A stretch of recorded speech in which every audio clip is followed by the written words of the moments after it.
कराची की सियासत में आज एक बड़ी तब्दीली आ गई है। बल्दियाती इलेक्शन से सिर्फ 3 दिन पहले सालों से बिखरी हुई एमक्यूएम फिर मुत्तहिद हो गई है। कई हफ्तों के राब्तों, मुलाकातों और मुज़ाकराती अमल के बाद आज बिलाखिर मुस्तफ़ा कमाल की पाक सरज़मीन पार्टी और फारूक सत्तार एमक्यूएम पाकिस्तान में जम हो गए हैं। और एमक्यूएम की आज की मुश्तरका प्रेस कॉन्फ्रेंस में एक दिलचस्प सूरत हाल उस वक्त पैदा हो गई जब एक सहाफ़ी के सवाल पर फारूक सत्तार ने जवाब में ये कह दिया कि मैंने तो मशवरा दे दिया है कि अब वक्त आ गया है कि हमें वफाकी हुकूमत से अलग हो जाना चाहिए और सूबाई हुकूमत की तरफ तो देखना भी नहीं चाहिए। तो खालिद मकबूल सिद्दीकी ने उन्हें टोकते हुए कहा कि फारूक भाई पॉलिसी स्टेटमेंट मत दें। आप वफाकी हुकूमत का हिस्सा हैं। वफाकी हुकूमत का हिस्सा होने के बावजूद आप इतनी दरबदर की ठोकरें खा रहे हैं, कभी इलेक्शन कमीशन के दफ्तर, कभी पीपल्स पार्टी के दफ्तर, तो आप इतने वो तो वफाक भी यही कर रही है आजकल।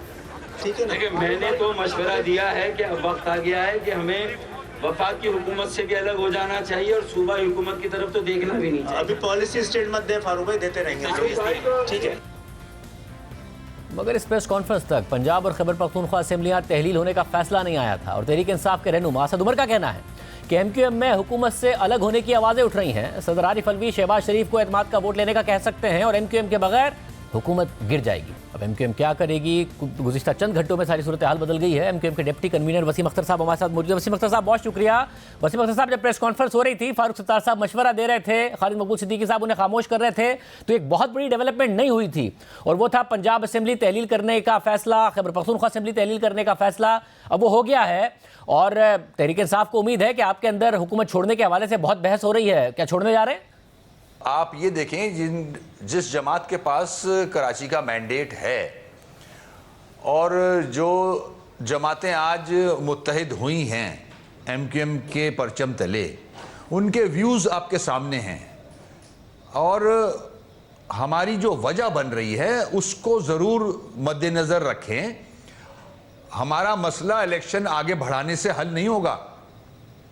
हमारा मसला जिस पे हम आवाज़ बुलंद कर रहे हैं, हमारी पीपल्स पार्टी से इंगेजमेंट है उस पे कि जो आपने हल्का बंदियां गलत तरीके से की हैं उसको ठीक कर दें। कल इलेक्शन करा लें, हम लड़ने को तैयार हैं। मगर वसीम साहब, ना पीपल्स पार्टी मानी, ना इलेक्शन कमीशन माना, आप हाई कोर्ट गए, हाई कोर्ट ने भी आपकी इस्तदा नहीं सुनी, तो अब इलेक्शन तो होने हैं 15 को, कैसे रोक लेंगे आप? देखें, खालिद भाई ने भी बात की, हमारे पास बहुत सारे ऑप्शंस मौजूद हैं। हम इंतज़ार कर रहे हैं। आसिफ साहब से हमारी मीटिंग हुई थी बिलावल हाउस में। उन्होंने कहा था कि मुझे 2-3 दिन दे दें, मैं आपको एक फ़ैसला करके अपने दोस्तों से बात करके फ़ैसला सुनाऊंगा। हम उनका इंतज़ार कर रहे हैं।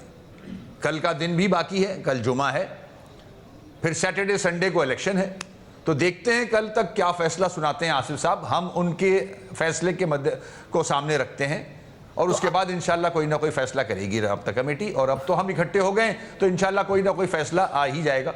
तो आपका जो इत्तेहाद हुआ था वफाकी हुकूमत के साथ, उसमें ज़ाहिर है नून लीग ने भी गारंटी दी थी पीपल्स पार्टी की, तो अगर आसिफ जरदारी साहब का फ़ैसला आपके मुताबिक नहीं आया तो फिर आप क्या करेंगे? क्या वफाकी हुकूमत छोड़ देंगे? देखिए शाहजेब, ये ऑप्शंस हैं। हम अगर इस किस्म का कोई एक्शन लेते हैं तो ज़ाहिर नुकसान फेडरल गवर्नमेंट को है। पीपल्स पार्टी की हुकूमत तो मौजूद है, मज़े कर रही है, मज़े करती रहेगी, मगर अभी भी हम उन वादों पे नज़र लगाए बैठे हैं जो आसिफ साहब ने, बिलावल साहब ने साइन किए थे हमारे साथ और शहबाज शरीफ साहब ने सिग्नेचर किए थे और गारंटर बने थे मौलाना फजल रहमान साहब। तो आप इंतजार कर रहे हैं, ये सारे ऑप्शन एग्जॉस्ट करेंगे। तो अगर नहीं आता फैसला, अगर फैसला आता है जो हमारी डिमांड है, हमारी रिक्वेस्ट है जी, उसको सामने रख के फिर इंशाल्लाह कोई भी दूसरा फैसला कर सकते हैं। और इलेक्शन का बायकॉट भी कर सकते हैं। बल्दियाती बॉयकॉट करने का कोई भी इस वक्त हमारा वो नहीं है, कोई सोच भी नहीं सक रहे हम बायकॉट की। कहीं से ये हमारे राब्ता कमेटी में से भी कोई ऐसी सजेशन नहीं आई है।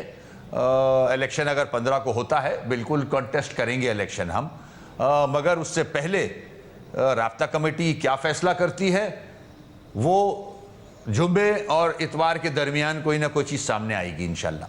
देखिए शाहजेब, इनफ इज़ इनफ, बहुत हो गया ना।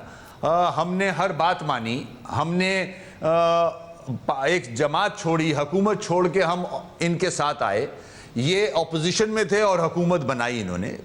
शहबाज साहब प्राइम मिनिस्टर बन गए, उनके वुज़रा आज मिनिस्ट्रियां लेके बैठे हुए हैं, पीपल्स पार्टी के 10 फेडरल मिनिस्टर्स बैठे हुए हैं, और जो हमसे वादे किए उन पे कोई भी तवज्जो नहीं दी जा रही। अब हम भी थक गए हैं, तंग आ गए इनसे, क्योंकि जो इन्होंने वादे किए थे वो वादे पूरे नहीं किए, और आसिफ साहब ने तो बहुत ज़्यादा वादे किए थे हमसे। मगर अब वो वक्त आ गया है कि हमें कोई फैसला करना होगा, क्योंकि हमारी आवाम जो भी मैंडेट है हमारा वो हमारी तरफ देख रहा है। और फिर ये जेरीमैंडरिंग, ये चीटिंग, ये उस चीटिंग की बिना पर एक नया मेयर लाना चाहते हैं पीपल्स पार्टी। 14 साल से आप हुकूमत चला रहे हो, हुकूमत कर रहे हो, आपने क्या दिया पूरे सिंध को? अगर इलेक्शन लड़ना है तो ये जो हल्का बंदियां हैं इसको फेयर करें, कानून के मुताबिक करें, कल इलेक्शन लड़ लें। हम इलेक्शन से नहीं भाग रहे, मगर हम धांधली से भाग रहे हैं जो प्री पोल रिगिंग की वैसे। मगर असल में वाकई आपका और नून लीग का मसला एक ही नहीं है कि वो पंजाब में चाहे वो फिर बल्दियाती इलेक्शन हो या फिर कौमी असेंबली के इलेक्शन हो या सूबाई असेंबली के इलेक्शन हो, वो इलेक्शन से भाग रहे हैं क्योंकि वो इमरान खान की मकबूलियत से भाग रहे हैं, और कराची में आपको भी इमरान खान का ही चैलेंज है, इसलिए आप भी हर किस्म के इलेक्शन से भाग रहे हैं। ऐसा नहीं है, ये गलत सोच है। हम अब आज भी कह रहे हैं कल इलेक्शन करा दें, रात को हल्का बंदियां ठीक कर दें। हमारी पूरी तैयारी इलेक्शन की, हमें कोई खौफ नहीं है। मगर ये जो चीटिंग वाला मामला है, ये जो प्री पोल रिगिंग है, ये जेरीमैंडरिंग है, इसमें जाहिर है हम मुकाबला नहीं कर सकेंगे इनकी जो होशियारी की है पीपल्स पार्टी ने। साथ में तो फिर ये मसला तहरीक इंसाफ को, जमात इस्लामी को क्यों नहीं है? वो तो हर हाल में तैयार है इलेक्शन लड़ने के लिए, वो कह रहे हैं हमने लड़ने हैं। उन्हें क्यों नहीं ये प्रॉब्लम कि पीपल्स पार्टी ने अपने हक में ये सारी की सारी चीजें की, हल्का बंदियां की हैं? देखिए, हमारा डिस्कशन हुआ था जमात इस्लामी से। वो ये कहते हैं, उनको पता है, उन्होंने एग्री किया था हमसे कि हाँ हल्का बंदियां में प्रॉब्लम्स हैं, हल्का बंदियां खिलाफ कानून की गई हैं, मगर हम चाहते हैं कि हम इलेक्शन लड़ें, और उनकी सोच ये है कि वो मेयर ले आएंगे। तो वो चाहते हैं ये वाली स्ट्रगल, हल्का बंदियों को ठीक करने वाली स्ट्रगल हम बाद में कर लेंगे जब लोकल गवर्नमेंट बना लेंगे हम। उनकी ये सोच है जो मैं आपके सामने रख रहा हूं। ऐसा नहीं है कि वो मना कर रहे हैं कि हल्का बंदियां सही हुई हैं। ज़ाहिर है हाफिज नईम साहब का है मौक़िफ़ कि वो इलेक्शन लड़ना चाहिए, बजाय इसके कि इलेक्शन ना हो, इलेक्शन के जरिए रास्ता निकालना चाहिए। मगर आखिर में मुझे आप ये भी बता दीजिएगा कि आज ओहदे नहीं अनाउंस हुए। मुस्तफ़ा कमाल साहब ने तो वो अनाउंसमेंट कर दी जो आपने हमारे शो में कही थी कि वो राज़ी हैं कि खालिद मकबूल सिद्दीकी साहब ही सरबराह होंगे, उनकी सरबराही में आ गए वो। उनको क्या ओहदे मिलेंगे, ये नहीं तय हुआ? देखिए, ये बात की बात है, ये बड़ा खुशाइन है कि सब लोग इकट्ठे हो गए और उन्होंने ऐलान भी कर दिया कि खालिद भाई की सरबराही में काम करेंगे, हम मिलके काम करेंगे, जो कराची के मसाइल हैं उनको एड्रेस करेंगे, एक फोर्स बन के एड्रेस करेंगे, क्योंकि बहुत ज़्यादतियाँ बढ़ती जा रही हैं। आपने पूरे सिंध को देख लिया, जो बजट सिंध का है उसकी जो यूटिलाइजेशन है उसको देख लिया। तो अब अगर कराची और हैदराबाद में इस तरह से हल्का बंदियाँ करके कब्जा करने की प्लानिंग है तो उसके अगेंस्ट तो हम एक दीवार बन के खड़े होंगे।